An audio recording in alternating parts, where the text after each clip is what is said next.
For over 33 years, Congress has wrestled unproductively on how to deal with coal ash, which is an unavoidable byproduct of burning coal.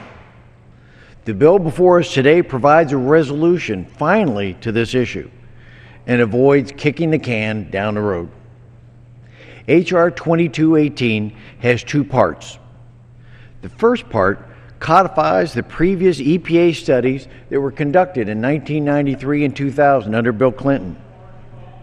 Both of them, I have copies of it here, and perhaps those that need to read those reports would understand that in the 93 and the 2000 reports, they concluded that coal ash is a non-hazardous material and should be beneficially recycled for use in products such as concrete block, brick, wallboard, and used in our roads and bridges across America.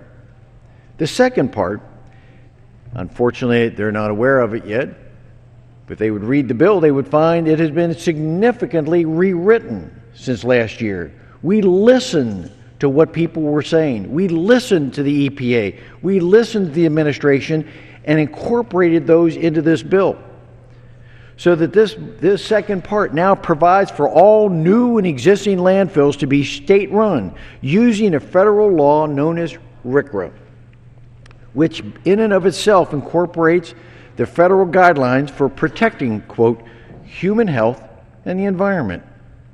Consequently, disposal requirements under H.R. 22 will require composite liners, dust control, groundwater monitoring, financial assurances, emergency action plans, inspections, structural stability, just to name a few.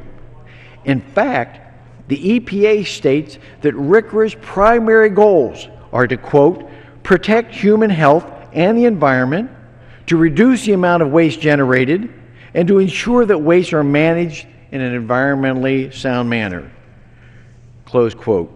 For the first time, there will be a uniform national standard for disposing of coal ash. However, as you just heard, you hear opponents of this legislation does not protect human health and the environment. But quite frankly, that's not the case. H.R. 2218 not only includes 9 different references and sections of RCRA, which protect human health and environment, but also incorporates the existing RCRA Part 258 regulation. To use the words of the EPA, quote, EPA believes that Part 258 criteria represents a reasonable balance, ensuring the protection of human health and the environment, close quote, from the EPA. The opponents of this measure seem to lack a fundamental understanding, Mr. Speaker. There are jobs at stake here, 316,000 jobs across America. It's really that simple. A compromise is available.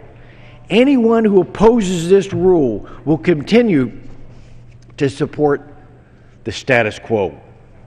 If we do nothing, coal ash, which is generated every day in 48 of the 50 states, will continue to be disposed of. The status way it's been since the 1950s and 60s. And the unwarranted stigma that's associated with recycled materials will continue.